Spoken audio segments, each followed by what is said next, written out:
ये निष्ठा तीसरी सीढ़ी है रामकृष्ण परमहंस जी के पावन वचनों में। जैसे कोई कृष्ण चर्चा करता तो पूज्य परमहंस जी महाराज कहते हाँ हाँ मेरी माँ ही तो कृष्ण है, कोई और कृष्ण थोड़ी है, ये काली ही कृष्ण है, ये माँ ही कृष्ण है। पूज्य परमहंस जी कह रहे हैं। हम तो कहते हैं कुछ घंटे ऐसे निकाल लो जो केवल ईश्वर के लिए दो। 24 घंटे में कुछ घंटे अपने लिए कार्य कर लो। कह रहे कुछ घंटे ऐसे निकाल लो जो केवल ईश्वर के लिए दो। परमहंस जी कह रहे क्योंकि महापुरुष जब आपके गले में कैंसर था तो कह रहे भगवान न करे किसी को रोग हो, पर भैया रोग होगा। परम पूज्य प्रातः स्मरणीय श्री रामकृष्ण परमहंस जी महाराज का जन्म 18 फरवरी 1836 को बंगाल प्रांत स्थित कामारपुकुर ग्राम में हुआ था। इनके बचपन का नाम गदाधर चट्टोपाध्याय था। वह पिताजी का नाम खुदीराम चट्टोपाध्याय और माताजी का नाम चंद्रा देवी था। श्री रामकृष्ण परमहंस जी के बड़े भाई राम कुमार चट्टोपाध्याय जी को दक्षिणेश्वर काली मंदिर के मुख्य पुजारी के रूप में नियुक्त किया गया था। रामकृष्ण परमहंस जी उनकी सहायता करते। इनको देवी जी के श्री विग्रह को श्रृंगारित करने की सेवा दी गई। आगे चलकर श्री रामकृष्ण परमहंस जी को काली मंदिर में ही पुरोहित के तौर पर नियुक्त किया गया। 1859 में 5 वर्ष की शारदामणि मुखोपाध्याय नामक कन्या से 23 वर्ष के रामकृष्ण जी का विवाह संपन्न हुआ। विवाह के बाद शारदा देवी जयराम बाटी में रहती थी और 18 वर्ष के होने पर वे रामकृष्ण परमहंस जी के पास दक्षिणेश्वर में रहने लगीं। परंतु उस समय रामकृष्ण परमहंस जी सन्यासी का जीवन व्यतीत कर रहे थे। वे काली माता के विग्रह को अपनी माता और ब्रह्मांड की माता के रूप में देखने लगे। श्री रामकृष्ण परमहंस जी को काली माता का दर्शन ब्रह्मांड की माता के रूप में हुआ। कालांतर में बड़े भाई की मृत्यु हो गई। इस घटना से वे व्यथित हुए। संसार की अनित्यता को देखकर के उनके मन में भारी वैराग्य का उदय हुआ। अंदर से मन न करते हुए भी श्री रामकृष्ण परमहंस जी मंदिर की पूजा एवं अर्चना करते, किंतु प्रायः दक्षिणेश्वर स्थित जो पंचवटी है वहाँ जाकर ध्यानमग्न रहने लगे। धीरे धीरे भगवत दर्शन के लिए उनके हृदय में व्याकुलता बढ़ने लगी और वे व्याकुल हो गए। उसी समय उन्हें श्री तोतापुरी महाराज ये गुरु रूप में प्राप्त हुए। उनसे अद्वैत वेदांत का ज्ञान लाभ किया और जीवन मुक्त की अवस्था को प्राप्त किया। उनके अनुभवपूर्ण वचनामृतों का प्रभाव सारे विश्व पर पड़ा और आज भी साधक जन उससे लाभान्वित हो रहे हैं। पूज्य श्री रामकृष्ण परमहंस जी महाराज की वाणी। साधु समागम ये ईश्वर प्राप्ति की प्रथम सीढ़ी है। जिस पर ईश्वर प्रसन्न होता है उसे साधु समागम प्रदान करता है। साधु समागम से ईश्वर के प्रति मन में श्रद्धा उत्पन्न होती है। ये जो श्रद्धा उत्पन्न हुई ये दूसरी सीढ़ी है भगवत प्राप्ति की। प्रथम सीढ़ी है साधु समागम, दूसरी सीढ़ी है जो साधु समागम से ईश्वर के प्रति भावना प्रकट हुई, श्रद्धा प्रकट हुई, ये दूसरी सीढ़ी है।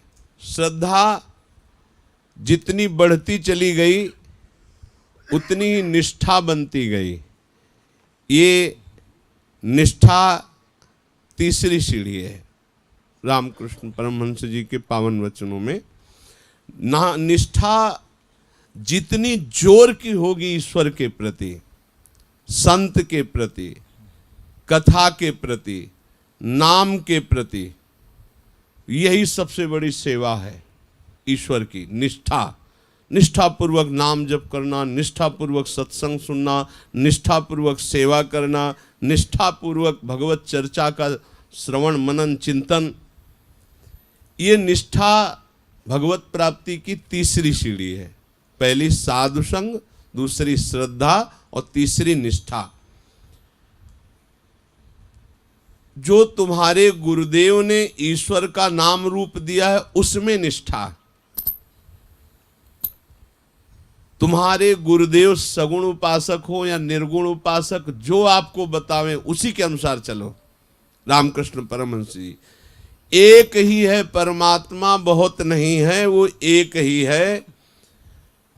समस्त वैष्णवों की, भक्तों की एक ही निष्ठा अनन्य होनी चाहिए अपने गुरु प्रदत्त ईश्वर के प्रति। वो चाहे निर्गुण बोले गुरु या सगुण बोले, जैसा बोले वैसा। यदि गुरु शाक्त हैं तो शक्ति की उपासना बताएंगे, दुर्गा, काली, भद्रकाली आदि नाम। ये निष्ठा की परिपक्वता होगी कि अपने इष्ट के सिवा और सब माया जाने। ये निष्ठा की परिपक्वता ही चौथी सीढ़ी है। निष्ठा की परिपक्वता अपने इष्ट के सिवा सब माया जाने। उत्तम के बसस मनमाही, सपने हुआन पुरुष जग नाही। जैसे कोई कृष्ण चर्चा करता तो पूज्य परमहंस जी महाराज कहते, हाँ हाँ मेरी माँ ही तो कृष्ण है, कोई और कृष्ण थोड़ी है, ये काली ही कृष्ण है, ये माँ ही कृष्ण है। निष्ठा की परिपक्वता का नाम भाव है। निष्ठा की परिपक्वता का नाम भाव है। भाव अपने आराध्य देव का स्मरण होते ही स्तब्ध हो जाना, रोमांचित हो जाना, अश्रु प्रवाह होने लगना, पसीना पसीना हो जाना, ये सामान्य जनों की गति से बाहर की स्थिति है। निष्ठा, परिपक्व अवस्था और भाव। जब भाव जागृत होता है तो इसके आगे छठी सीढ़ी आती महाभाव। महाभाव में उसे जड़ चैतन्य नहीं दिखता, सर्वत्र अपना आराध्य देव केवल दिखता है। जैसे गोपी जन जित देखो तित श्याममयी। महाभाव ये भक्ति का आत्यंतिक स्वरूप है। इस अवस्था में लोग उसे पागल कहने लगते हैं। वो कभी अपने इष्ट को देखकर हंसता है, कभी रोता है। उसे शरीर की कुछ भी सुध नहीं रहती। वो साधारण जीवों की दृष्टि में पागल सा अनुभव में आने लगता है। इस महाभाव के बाद जो आता है उसे कहते हैं अत्यंत माधुर्यमय प्रेम। ये सातवीं और आखिरी सीढ़ी है। इस प्रेम में भक्त का शिखर पर पहुंच जाना है, अर्थात जीवात्मा परमात्मा का भेद मिट करके बाह्य जगत की सुधि न रहना, शरीर की सुधि न रहना, और वो अपने इष्ट देव की समीपता में हर समय रहना। जिसे सेवक जी महाराज लिख रहे हैं, छिन छिन बिहरत संग, छिन छिन निरखत प्रेम भरी, छिन जस कहता भंग यह जो कृपा हरिवंश की। वो प्रेमावेश में इतना निमग्न रहता है कि उसे शरीर की परवाह नहीं, देखा हुआ स्थान भी पहचान में नहीं आता है, देखा हुआ व्यक्ति भी पहचान में नहीं आता है। वो कोई वस्तु देखा, व्यक्ति देखा, सामने आया, वो पहचान नहीं पा रहा, बुद्धि काम नहीं कर रही, क्योंकि बुद्धि में परमात्मा के सिवा कोई बसा नहीं। एक उपासक को देखा, कई बार वो ऐसे पहचानते, क्योंकि अंदर जो चल रहा है जिस देश में, जब बाह्य दशा को आए, अच्छा ये नहीं है, ये बाहर है।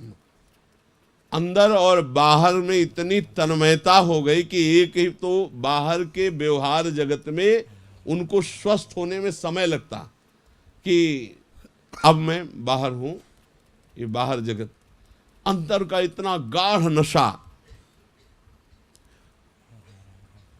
पूज्य परमहंस जी के वचन, जो कृष्णोपासक है उनको सर्वत्र वृंदावन दिखने लगता है।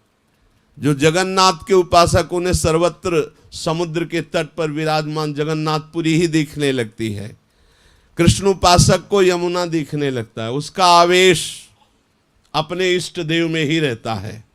वो विदेह अवस्था को प्राप्त होता है, उसके निज परिकर के जन उसकी देह की शुद्ध करते हैं, उसको अपनी देह की शुद्ध नहीं रहती। ऐसी अवस्था प्राप्त इस संसार में जन्म लेने वाला वो महापुरुष जगत को तार देता है, सार्थक कर लेता है। महाराज, इंद्रियों को वश में करना तो बहुत कठिन है। इंद्रियां तो मतवाले घोड़ों की तरह हैं, ये जहां कुछ नेत्रों के सामने आया तहां लेकर भाग जाती हैं जीवात्मा को और उधर ही आसक्त कर देते हैं। उत्तर, गुरु कृपा पर विश्वास करो।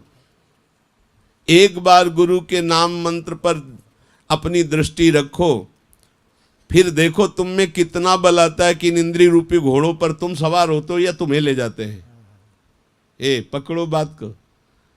इंद्रिय रूपी घोड़े बलात् इतने बलवान है कि जो दृश्य देखा वहां जीवात्मा को लाद के ले जाते हैं। तो उत्तर, तुम गुरु कृपा पर विश्वास रखो, गुरु प्रदत्त नाम मंत्र को इतना जपो कि फिर देखो तुम इंद्रिय रूपी घोड़ों को अपने में बस में रखते हो, तुम्हें बस में ले जाते हैं। ये षड रिपु, काम क्रोध लोभ मोह मद मत्सर, इनकी कुछ नहीं चलती, सारी शक्ति इनकी मारी जाती है नाम जापक के सामने। नारद और प्रहलाद आदि नित्य सिद्ध पुरुषों के तो बात जाने दो, जो जन्म लिए मनुष्य योनि में और फिर नाम जप किए, उन्होंने षड रिपुओं पर विजय प्राप्ति की। षड विकार जित अनघ अकामा। तुम इतना समझ लो, जैसे छोटे लड़के का हाथ समर्थ पिता पकड़ के चलता है, ऐसे ही भगवान अपने नाम जापक का हाथ पकड़ के चलते हैं। कैसे इंद्रियां ले जाएंगी? इतनी बलवान नहीं कि भगवान को घसीट ले जाए, नाम जापक को। और अगर हाथ छूट जाए तो फिर पतली मेड़ है, गिरने में देर नहीं लगता। अगर नाम छूट गया तो हाथ छूट गया समझो।